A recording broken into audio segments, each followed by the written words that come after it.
penambahan bukaan air sih, bukaan pintu air, kita optimalisasi yang ke Banjir Kanal Barat, dan juga kita tambah yang ke arah Ciliwung Lama itu. Saksikan breaking news Kompas TV terkait banjir yang melanda sejumlah wilayah di Jabodetabek. Saudara, selain karena curah hujan yang cukup tinggi, banjir yang terjadi di sejumlah wilayah di Jakarta juga terjadi akibat dampak dari kiriman air dari luar wilayah Jakarta. Yang Anda saksikan di layar televisi Anda saat ini merupakan pantauan udara di wilayah Kebonpala, Jakarta Timur, di mana ratusan kepala keluarga terdampak banjir yang terjadi sejak Selasa dini hari tadi. Evakuasi juga telah dilakukan dan ini merupakan gambar evakuasi yang dilakukan oleh polisi, TNI dan juga BPBD serta relawan yang bergotong royong juga bersama dengan warga setempat melakukan evakuasi terhadap warga terutama lansia, wanita, anak-anak dan juga ibu hamil yang terjebak banjir di rumahnya yang berada di sekitar RW 9 Kebonpala, Jakarta Timur.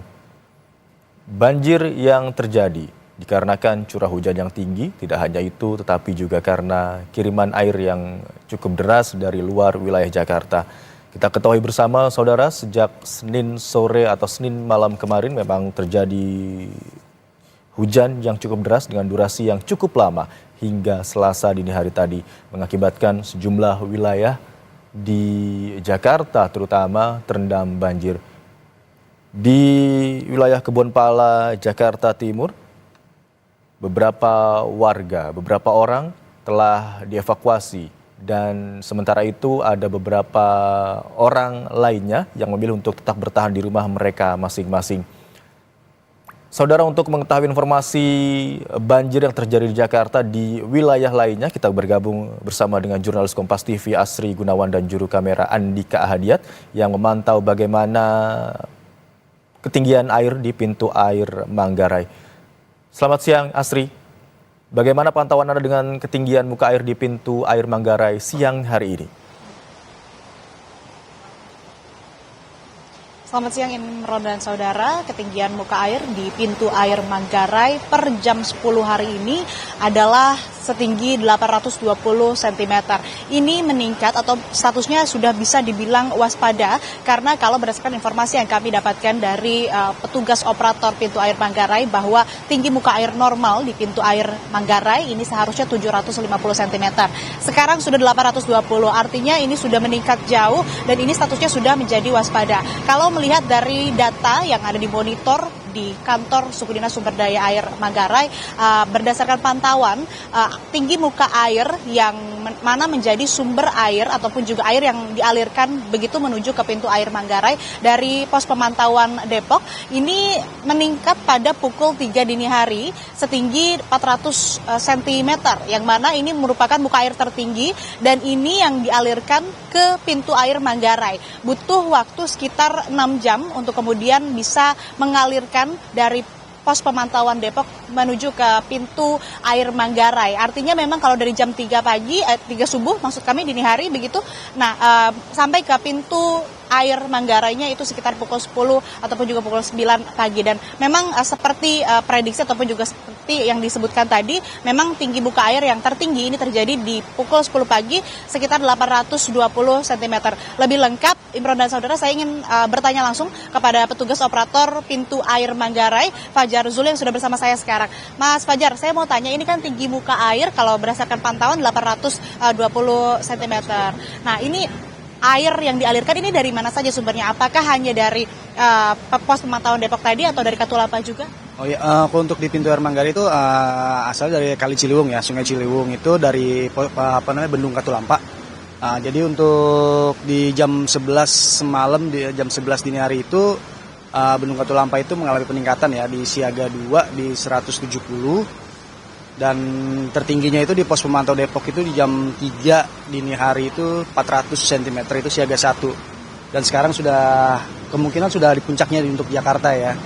Sekarang ketinggiannya di 820 cm. Nah, ini butuh berapa jam betul? Tadi saya sebutkan kan 6 jam begitu kalau dari pos pemantauan Depok menuju ke sini, ke pintu air Manggarai. Kalau dari Katulampa dan awalnya mungkin bisa diceritakan, bisa dijelaskan, Mas? Oh gitu. Kalau untuk di pemantau, kalau di awalnya dari Bendung Katulampa ya, kalau dari Bendung Katulampa itu ke pos pemantau Depok itu kurang lebih 3 jam perjalanan airnya. Dan untuk dari pos pemantau Depok ke pintu air Manggarai itu kurang lebih sekitar 6 jam. Dan jadi untuk puncak peningkatan di pos pemantau Depok itu jam 3 dini hari. Tadi kan 400 itu kemungkinan itu jam 10 atau jam 11 ini puncaknya untuk di Jakarta ini. Kemudian ini kan dari beberapa pintu air ataupun juga di pos pemantau begitu ya, akhirnya bertemu atau bermuara melewati pintu air Manggarai begitu. Nah kalau dari pintu air Manggarai ini kan memang fungsi dari pintu air untuk kemudian bisa mengalirkan air dan memecah begitu ya distribusi air. Nah ini nanti kalau misalkan seperti sekarang nih statusnya waspada atau mungkin nanti ada keadaan kondisi yang lebih darurat lagi, ada antisipasi yang sudah disiapkan mungkin? Ya, kalau untuk di pintu air Manggarai kan kita ada 2 aliran ya, yang ke Banjir Kanal Barat dan ke Kali Ciliwung Lama. Kita optimalisasi untuk yang ke Banjir Kanal Barat, karena untuk kapasitas debit air yang dapat ditampung itu lebih besar ke Banjir Kanal Barat. Tapi apabila misalkan kemungkinan untuk Banjir Kanal Barat tidak bisa menampung ataupun sudah tinggi, nanti kita tambah bukaan untuk yang ke arah Ciliwung Lama. Tapi sambil nanti kita tambah bukaan itu sambil memantau kondisi sekitar di Gunung Sahari atau di Gajah Mada seperti itu. Kalau dengan kondisi sekarang Mas Fajar 820 cm di pintu air Manggarai, ini apa yang dilakukan atau rekomendasi yang diberikan dari suku dinas sumber daya air Manggarai? Rekomendasi untuk warga atau kita? Untuk penanganannya? Oh, penanganannya untuk kalau penanganan di pintu air Manggarai paling itu ya, untuk penambahan bukaan air sih, penambahan bukaan pintu air, kita optimalisasi yang ke Banjir Kanal Barat dan juga kita tambah yang ke arah Ciliwung Lama itu. Jadi misalkan ada peningkatan nanti kita tambah perlahan-perlahan ke arah Ciliwung Lama, tapi sambil untuk nanti kita pantau untuk kondisi lautnya ataupun pintu air yang di arah Ciliwung Lama itu. Itu biasanya disebarkan atau mungkin rekomendasi dan informasi dari suku dinas sumber daya air Manggarai ini ke siapa saja, atau juga mungkin ada informasi misalnya kalau dari BMKG ada informasi misalnya perakiraan cuaca akan intensitas hujan tinggi, khususnya kan kalau misalkan banjir yang di Jakarta ini kan ngefeknya apalagi yang di sini itu dari Ciliwung ya, dari pintu air dari luar, bukan curah hujan di Jakarta begitu. Itu bagaimana Mas Fajar? Ya kalau untuk di SDA Jakarta Pusat atau di pintu air Manggarai ini kita pos pemantauan itu kita tiap jam. Kita pantau kenaikannya seperti apa. Jadi kita koordinasi khususnya dengan aliran-aliran Sungai Ciliwung seperti pos pemantau Depok ataupun Bendung Katulampa itu kita pantau terus tiap jam. Jadi kalau misalkan nanti ada peningkatan, jadi sebelum air tiba di Jakarta itu ada SOP-SOP yang harus kita laksanakan supaya untuk meminimalisir dampak yang terjadi di Jakarta seperti itu. Oke, itu kalau untuk koordinasi bersama stakeholder terkait begitu ya. Tapi kalau untuk warga dari suku dinas sumber daya air Manggarai ini ada informasi yang akan disampaikan atau himbauan yang akan disampaikan kepada warga khususnya yang tinggal di bantaran Kali Ciliwung ataupun juga di dekat pintu air?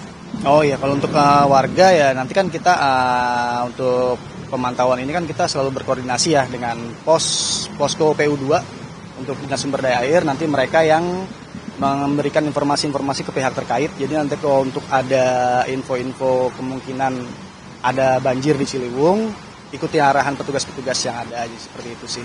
Terakhir Mas Fajar, kalau kita lihat juga kan cuaca ini sudah mendung ya, mungkin di daerah lain juga sama, apalagi di daerah Depok ataupun juga Bogor. Nah kalau dari pos pemantauan ataupun juga data yang dipantau, ini ada kemungkinan nggak di sini meningkat lagi gitu? Kalau dilihat dari misalnya pos-pos yang tadi menyalurkan air ke pintu air Manggarai begitu?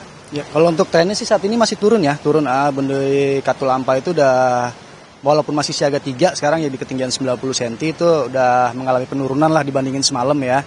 Cuman tetap kita pantau terus tiap jamnya nanti, seperti itu. Artinya memang sudah menurun begitu ya, karena kalau dilihat yang tadi paling puncaknya itu di pukul 3 pagi di pos pemantauan Depok begitu ya, kemudian datang ke sini sampainya tadi pukul 10 di 820 cm. Oke, terima kasih banyak Mas Fajar informasinya. Nah, saudara, itu tadi yang dijelaskan bahwa memang untuk saat ini tinggi muka air tertinggi memang terjadi pada pukul 10 tadi, seperti yang sudah saya sebutkan 820 cm. Kalau melihat dari data yang juga dipantau di pos ini dari pos pemantauan Depok dan juga Katulampa ini sudah menurun. Nah, saya ingin menunjukkan kepada Anda bagaimana kemudian kondisi di pintu air Manggarai. Gambar yang akan ditunjukkan oleh juru kamera Kompas TV, Andika Hadiat, ini merupakan alat ukur atau pelskal, di mana ini untuk mengukur ketinggian muka air. Bisa dilihat saat ini tinggi muka air di pintu air Manggarai mencapai 820 lebih bahkan sentimeter. Nah, kemudian saya juga ingin memperlihatkan bagaimana kondisi pintu air Manggarai, yang mana ini kalau kita lihat debit airnya cukup deras begitu, dan kalau dilihat ini banyak sampah-sampah yang ikut terbawa arus air yang berada di depan saya langsung, dan juga bisa Anda saksikan di layar Anda yang ditunjukkan oleh juru kamera Kompas TV Andika Hadiat. Ada banyak sampah yang menyumbat begitu di dekat-dekat pintu air Manggarai. Ini yang juga kemudian bisa menjadi salah satu faktor penghambat ataupun juga faktor yang bisa menambah terjadinya aliran air ke tempat-tempat lain begitu. Tapi memang di pos ataupun juga di pintu air Manggarai disediakan alat-alat berat untuk kemudian bisa membawa atau mengangkut sampah-sampah, material-material yang terbawa oleh arus air sampai ke pintu Manggarai, pintu air Manggarai begitu. Nah, alat-alat berat ini disiagakan atau bisa dibilang standby setiap saat untuk kemudian jika dibutuhkan ini bisa langsung mengangkut dan mengeruk material-material yang menyumbat pintu air Manggarai. Nah, seperti yang diinformasikan juga tadi oleh petugas operator pintu air Manggarai, Fajar Zuli, bahwa saat ini kondisinya sudah menurun, Imron dan saudara, debit tinggi muka airnya sudah menurun begitu. Kalau dilihat juga dari tadi data dari Katulampa maupun juga dari pos pemantauan Depok ini sudah menurun, sudah berangsur surut begitu ya. Tapi memang perlu diwaspadai, dan nantinya kalau misalnya ada peningkatan tinggi air ataupun juga ada situasi-situasi darurat ataupun bahkan nantinya statusnya sudah dinaikkan begitu dari waspada. Nah, ini nanti tentu akan diinformasikan ke pihak-pihak terkait untuk kemudian bisa menanggulangi dan meminimalisir nantinya dampak ke Jakarta, dan juga ini khususnya berfungsi untuk mencegah banjir yang terjadi di Jakarta. Sementara demikian, Imron.